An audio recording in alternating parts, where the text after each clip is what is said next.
বললে ইমান বাড়ে না কমে? তা আপনার চুপ করে আছেন কেন? চুপ করে থাকা কি ভালো লক্ষণ? 500 টাকা গোস্ত, 500 টাকা কেজি গোস্ত চুপ করে কিনছে, পরে হাটে যায় দেখে 550, আবার চুপ করেই কিনছে, পরে হাটে 600। কষাইকে বলা হচ্ছে, কে রে ভাই প্রতি হাটে 50 করে বাড়তিছে, কারণ কি? ওই জনগণ চুপ হয়ে গেছে হুজুর। জনগণ চুপ করলে তখন ইচ্ছা মতো বাড়ান যায়। আমরা 15.5 বছর চুপ হয়েছিলাম থেকে হাসিনা ইচ্ছা মতো কাম করছে, দিনের ভোট রাতে করছে। ধরে কোন কথা ঠিক কিনা?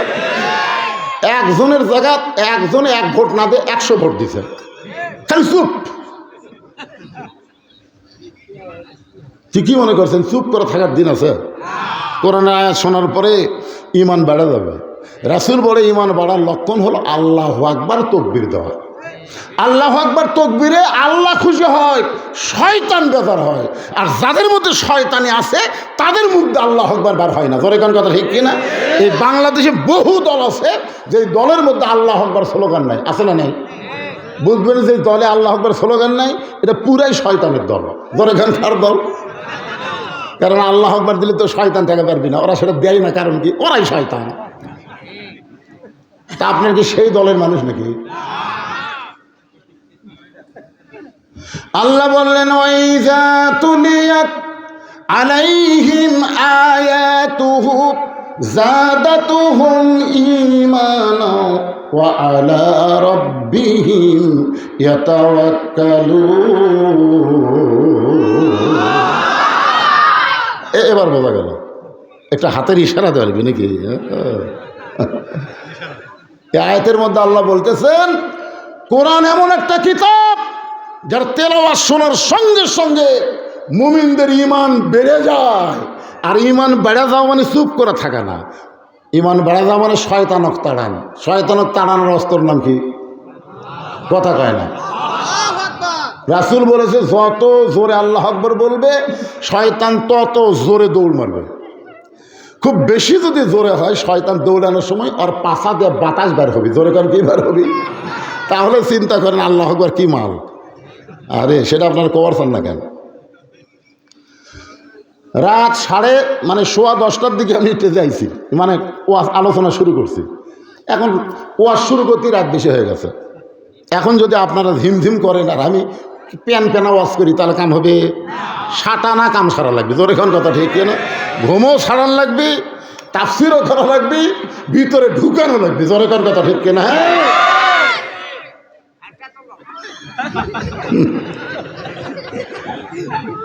সুবহানাল্লাহ। ঠিকই আছে বাবা। ওয়ালাইকুম আসসালাম। বিয়াই তো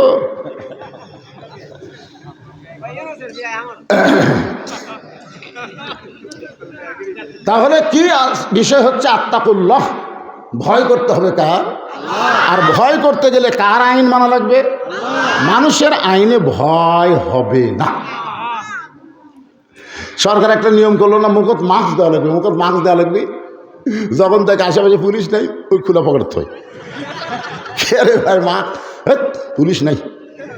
তাহলে বোঝা যাচ্ছে মানুষের আইন মানুষ কিন্তু অন্তর থেকে মানে নেয় না, বিপদে পড়ে এখন মানা লাগে। ধরে কোন ঠিক কিনা? কিন্তু আল্লাহর আইন এইটা মানুষ মুখে মুখে মানবে না, অন্তর থেকে মানার একটা পরিবেশ তৈরি হয়ে যাবে। ধরে কোন সুবহানাল্লাহ। সেই পরিবেশটা কেমন? বাংলাদেশের মতন 96টা দেশের খলিফা, নাম হলো হযরত ওমর, আল্লাহর কোরআনকে দেখার জন্য ছদ্মবেশে মদিনার অলি গলি ঘুরতেছেন শুধুমাত্র আল্লাহর কোরআনকে দেখার জন্যে। আপনারা আছেন শুনবার, আর ওমর ফারুক ছদ্মবেশে ঘুরতেছে দেখার জন্যে, আল্লাহর কোরআন দেখার জন্যে। ওমর ফারুক ঘুরতে ঘুরতে দেখেন 2 পাহাড়ের মাঝখানে একটা বিস্তীর্ণ মরুভূমি। ওই মরুভূমির মধ্যে একজন রাখাল উট আর দুম্বা চড়ায়। ওমর ফারুক আল্লাহর কোরআন দেখার জন্য রাখালকে সালাম দিলেন, আসসালামু আলাইকুম রাখাল ভাই, আমার পেটে ক্ষুধা লাগছে, উটের 1 পেয়ালা দুধ চাই। রাখাল মুসকে মুসকে হাসে। ওমর ফারুক বলে, আমি তোমার সালাম দিলাম, উটের দুধ চাইলাম, তুমি হাসো কেন? রাখাল বলে, পথিক তুমি আমার সালাম দিলেই উটের দুধ চাইলেই দুধ দেব না, সালামের উত্তর দেব না। ওমর ফারুক বলেন আমার অপরাধ? বলে তোমার অপরাধ হলো আগে তোমার পরিচয় দাও, তুমি কে? এখানে যত মানুষ আমরা আছি আমাদের পরিচয় আছে না নাই? ওমর ফারুক চিন্তায় পড়ে গেলেন, কি পরিচয় দিব?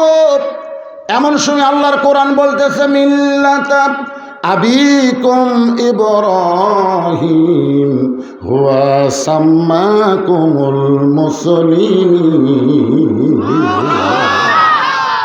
তোমার জাতির পিতার নাম হলো ইব্রাহিম। হুয়া সাম্মাকুমুল মুসলিমিন, যিনি তোমাদের নাম রেখেছে মুসলমান। তাহলে এখানে যত মানুষ আছি, আমি বক্তা না, চেয়ারম্যান না, অতিথি না, প্রধান অতিথি না, আমরা সবাই হলাম মুসলমান। যেরকম সবাই কি, তার মানে বোঝা গেল আওয়ামী লীগ নাই, বিএনপি নাই, জামাত নাই, জাতীয় পার্টির খাওয়া নাই। আমাদের একটাই পরিচয়, আমরা কি? আমাদের জাতির পিতা হযরত ইব্রাহিম, যিনি আমাদের নাম রেখেছে মুসলমান। যেই বলবো আমাদের পরিচয় কি, সবাই বলবেন মুসলমান। এই সময় যদি কেউ জবান বন্ধ রাখেন তাহলে কিন্তু আপনি বিপদে পড়বেন। আমাদের সকলের পরিচয় কি? কেবারে মুরব্বীরা আপনারও কোন, আমাদের সকলের পরিচয় কি? নাম কি? আরো জোরে। ওমর ফারুক বললেন রাখাল, আমার পরিচয় যখন জানতে চাও, আমার পরিচয় হলো মুসলমান। রাখাল বলতেছে আসল না নকল? ওমর ফারুক বলে রাখাল মুসলমান তো মুসলমানই, এর মধ্যে আসল নকল কি? রাখাল বলতেছে আসল মুসলমান যারা হবে তারা চাওয়ার ব্যাপারে সতর্ক থাকবে। তুমি দুধ চাইলা কার কাছে? আসল মুসলমান যারা, তারা বিশ্বাস করে ইয়াকা নাবুদু ওয়া ইয়াকা নাস্তাইন, আমরা গোলামি করি যার, সাহায্য চাই তার কাছে। এতে ভারত কিছু আগে বলল বাংলাদেশের জন্য পেঁয়াজ বন্ধ করে দাও, চিনি বন্ধ করে দাও, আলু বন্ধ করে দাও। কি রে ভারত, তোরা বন্ধ করে দিলে বাংলাদেশ না খেয়ে মরবি? আল্লাহ বলতেছে বাংলার মুসলমান আমেরিকার দিকে, ভারতের দিকে তাকায় থাকে না, বাংলার মুসলমান তাকায় আছে আল্লাহর দিকে। ধরে কর কথা ঠিক না? আমাদের রেজেক্ট দিবেন কে, ভারত না আল্লাহ? এবার আলুর আবাদ বেশি না কম? তোরা বন্ধ করে দিব না লিবু? শিবগঞ্জে আমার শ্বশুর বাড়ি, আমার শ্বশুর এক লোক বলতেছে যে খালি মাটি টান দিয়ে আলু, ভিতরে কোনো মাটি নেই, খালি বাইরে মাটি দেওয়া, মাটি খালি টান দিলে আলু। হাই আলু রে! আল্লাহ কোরআনে বলেন ফালিয়াবুদু রাব্বা হাযাল বাইত আল্লাযী আত'আমাহুম মিন জু'ইন ওয়া আমানাহুম মিন খাউফ। ওই ঘরের মালিকের তোমরা গোলামি করো, তোমরা নামাজ পড়ো, দুইটা পুরস্কার সঙ্গে সঙ্গে তোমাদের দেওয়া হবে। 1 নম্বর পুরস্কার হলো তোমাদের রিজিকের কোনো পেরেশানি থাকবে না। 2 নম্বর পুরস্কার হলো কোনো ভয় ভীতি তোমাদের অন্তরে ঢুকবে না, পুরাপুরি যাবতীয় ভয় থেকে আল্লাহ নিরাপত্তা দিয়ে দিবে। কেউ যদি বলে ভারতের বাংলাদেশকে আমরা 15 দিনে দখল করে নেব, আমরা তখন আল্লাহর বিশ্বাস নিয়ে বলবো আয় আয়। তোরা কি মনে করিস তোরকে অ্যাটম বোম, তোদের হাইড্রোজেন বোমা দেখে আমরা ভয় করি না? আমাদের জাতির ভিতর নমরুদের আগুনের চুলার দিকে একবারও তাকাই নাই, আল্লাহ ইব্রাহিমের ইমানের দিকে তাকায়।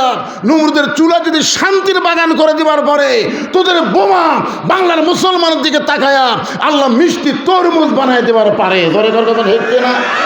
আয় মালবানের বাচ্চারা আয়, খালি ঢুকে দেখ। হাসিনা যাওয়ার পরে এরা যা খেপিছে ভাই, কার খেপিস কার? আমি ছেলেদেরকে বলছি আবার আর একটা যুদ্ধ করা লাগবে, তোমরা 3 হাতে একটা করে লাঠি বানাবা আর কোমরে একটা করে খুর রাখবে, কারণ ওরা যদি ঢোকেই তাহলে লাঠি বিসমিল্লাহ করে পাড়ে ধরবো আর খুর দিয়ে কাটা দেবো, গোড়াল হয় আগা কাটবো, পোলটা দিয়ে খাতনায় মুসলমান কলমা পড়ো। জোরে ধর কথা ঠিক না? আপনারা কি মনে করতেছেন আমার ওয়াজ খালি এখানেই আছে? আমার ওয়াজ বাংলাদেশের চাইতে ভারতের মুসলমান বেশি শোনে। গোটা ভারত সয়লাভ হয়ে গেছে যে বাংলাদেশে ঢোকা যাবে না, ঢুকলেই বিপদ আছে, কারণ ওকে ভগবানের খাওয়া নাই। তো কিছুদিন আগে আমেরিকাতে আগুন লাগছিল না? লাগছিল না? ওরা যত প্রকার প্রযুক্তি, সব প্রযুক্তি দিয়ে আগুন নেওয়ার পারতেছে না, খালি বাড়তিছে। তখন ওই ক্যালিফোর্নিয়ার সরকার মুসলমানের দ্বারস্থ হলো, বলতেছে আমাদের গডের খাওয়া নাই, ঈশ্বর মরে গেছে, ভগবান আউট হবে, এখন তোমাকে আল্লাহ আকবার আজান দেও। মুসলমানেরা যখন আজান দেওয়া শুরু করলো, যতদূর পর্যন্ত আল্লাহু আকবার শব্দ যায় ততদূর পর্যন্ত আল্লাহ আগুন নিভাইয়া দেয়। তাহলে ক্ষমতা কার হাতে?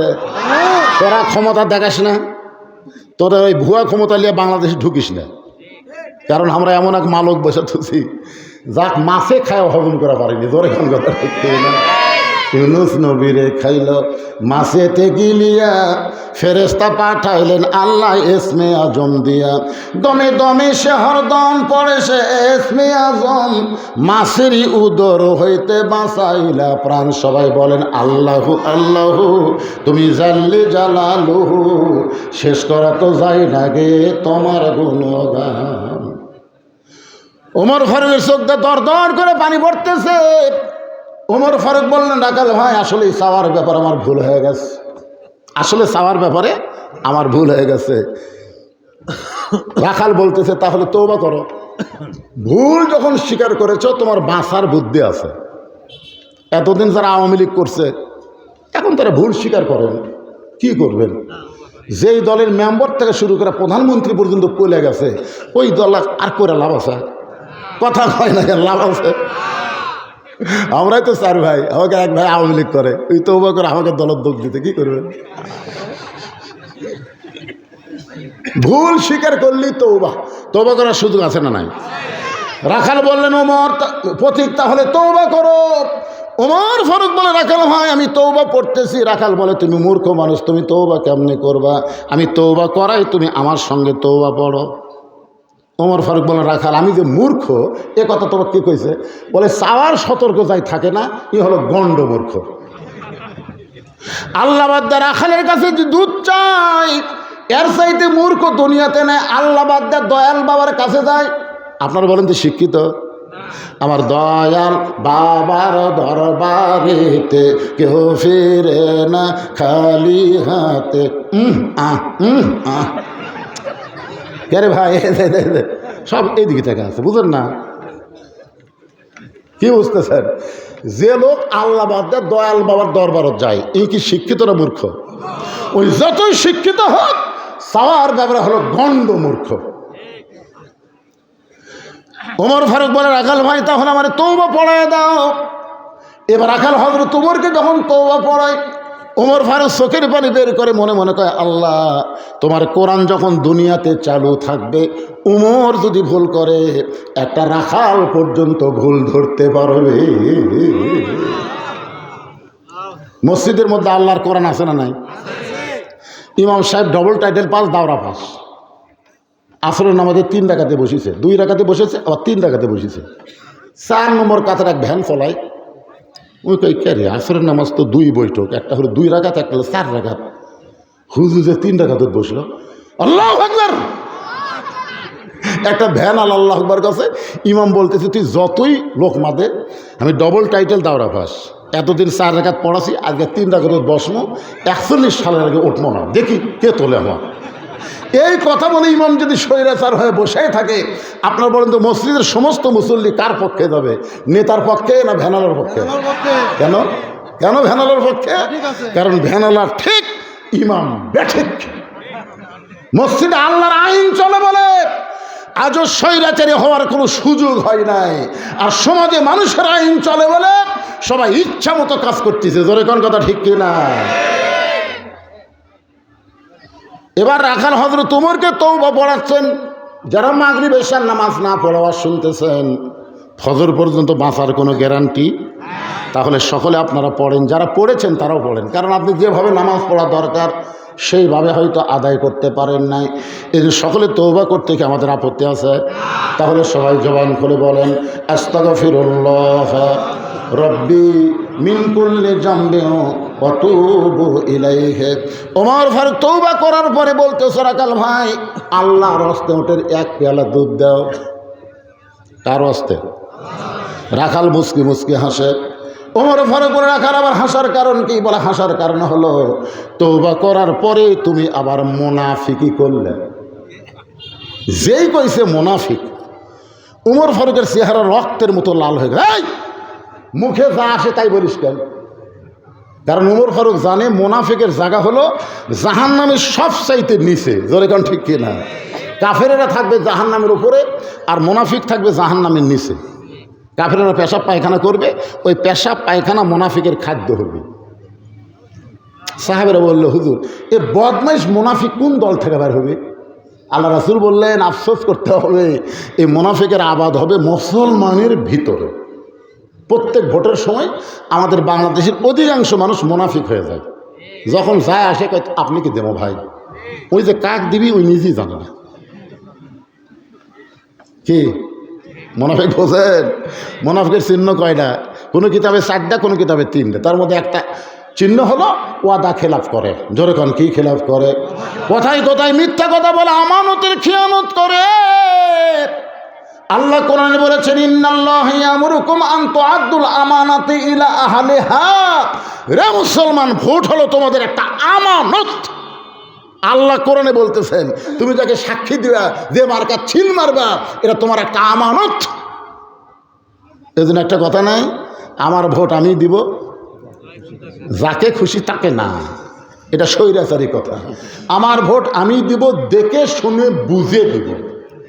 যাকে ভোট দিলে আমাকে জাহান্নামে যাওয়া লাগবে না, এই চিন্তা আগে করা লাগবে, পরে করে কাম হবে না। জোরে কোন কথা ঠিক কি না? কারণ ভাবিয়া করিও কাজ, করিয়া ভাবিও না। একটু মনোযোগ দেন। ওমর ফারুক বলে, রাখাল আমার মধ্যে মুনাফিকের কি দেখলা? রাখাল বলতেছে, তোমার মুখের সাথে মনের মিল নাই। লিমা তাকুলু মালা তাফালুন। তুমি চিন্তা করে বলো তো, আমি কি মালিক? আমি যদি উটের মালিক হইতাম, তুমি আমাকে রাখাল বললা কেন? আর যখন রাখাল বলেছে তখন তোমার মন বলতেছে আমি উটের মালিক না।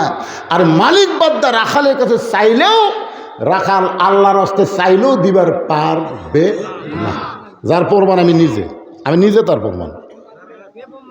পাবনার বাইকোলা টেস্ট থেকে যেই মাত্র নামলাম, এক লোক দৌড়ে এসে আমাকে হাতের মধ্যে 100 টাকা দিল। চকচকা টাকা পৌঁছে দিয়ে বললাম, ভাই কারণ কি? বলে, হুজুর দোয়া করেন, আমার বইয়ের পেটে একটা বাচ্চা আছে, আল্লাহ যেন পুত্র দেয়। যেই কাছে পুত্র দেয়, পকেট তার 200 বের করে দিলেন। তো দোয়া আছে টাকা না। পাগলা, আমি 3 মেয়ের বাপ, আমার দোয়া দিয়ে যদি পুত্র হয় তাহলে আল্লাহ আমাকে আগে একটা দিতে হবে। তুই কি মনে করছিস যে পরপর 3টা মেয়ে হচ্ছে আমি বেটার জন্য দোয়া করি? তো বলে, হুজুর তাহলে আপনি টাকা আপনি নেন, আমারটা আমার। ওরে যেই টাকা দিছি মারতেছি দৌড়। আমি কোথায় যাবি? বলে, ওই হুজুরের কাছে যাবো যার বেটা সওয়াল আছে। আমি পাগলা, কোনো হুজুরের কাছে না, কোনো পীরের কাছে না, কোনো বাবার কাছে না। বাবার যদি চাও আল্লাহর কাছে চাও। ধরে কথা ঠিক না? দেওয়ার মালিককে। আমাকে দেয়নি বলে তোমাকে দিবে না তা তো নয়। তোমার চাওয়া তুমি চাও, তোমার চাওয়া যেভাবেই পারো। আরবিতে বলো, ইংরেজিতে বলো, বাংলাতে বলো, শুদ্ধ ভাষায় বলো, অশুদ্ধ ভাষায় বলো, সাহিত্যের ভাষায় বলো, গ্রামের ভাষায় বলো, যে ভাষায় বলো, সব ভাষা আল্লাহ বোঝে কি বোঝে না? তো হুজুরের কাছে আলো বোঝে। একটু মনোযোগ দেন। রাখাল বলে, পথিক সত্যি যদি আল্লাহর হস্তে 1 পেয়ালা উটের দুধ চাও, তাহলে এখান থেকে মালিকের বাড়ি হলো 10 মাইল দূরে। ওই মালিকের বাড়ির দরজাত গিয়ে বলো, মালিক তোমার রাখাল উট আর দুম্বা চড়াই। তুমি মালিক যদি হুকুম দাও, রাখাল আল্লাহর হস্তে উটের 1 পেয়ালা দুধ দিবে। ওমর ফারুক বলে, রাখাল ভাই অত কষ্ট করে মালিকের বাড়ি যাওয়ার দরকার নাই, বরং তোমাকে 2টা টাকা দিলাম, এই 2টা টাকার বিনিময়ে তুমি উটের 1 পেয়ালা দুধ দাও। রাখাল মুসকে মুসকে হাসে। ওমর ফারুক বলে, হাসো কেন? বলে, হাসার কারণ হলো তুমি হজরত উমরকে চেনো? তুমি যে এতক্ষণ হলে আমার সাথে ফাজলামি করতেছে, তুমি হজরত উমরকে চেনো? যদি হজরত উমরের চিন্তা এরকম বেআসাইলা কথা বলতে না। উমরের গুপ্ত বাহিনী ঘুরতেছে, দূর থেকে তুমি দেখবার পাই তুমি আমাকে 2 টাকা ঘুষ দিছে, আর আমি মালিক বাদে তোমাকে উঠে 1 পেয়ালা দুধ দিলাম, তাহলে তোমাকেও ধরবে আমাকেও ধরবে। এই বয়সে কি তুমি ধরা পড়বার চাও? ওমর ফারুক বলেন, রাখাল তাহলে পাহাড়ের গুহার মধ্যে যাই, তোমার গোপনে 2টা টাকা দেবো, তুমি গোপনে উঠে 1 পেয়ালা দুধ দিবা। ওমরের গুপ্ত বাহিনীও ধরতে পারবে না, তোমার মালিকও জানতে পারবে না। রাখাল চিল্লায় বলে, তুমি ভণ্ড, তুমি ভণ্ড, তুমি ভণ্ড। ওমর ফারুক বলে, রাখাল আমারে ভণ্ড বলার কারণ কি? রাখাল বলে, পথিক যেখানে উমরের গুপ্ত বাহিনী দেখতে পায় না, আমার মালিক জানতে পারে না, রাখালের আল্লাহ দেখতে পায়। সঙ্গে সঙ্গে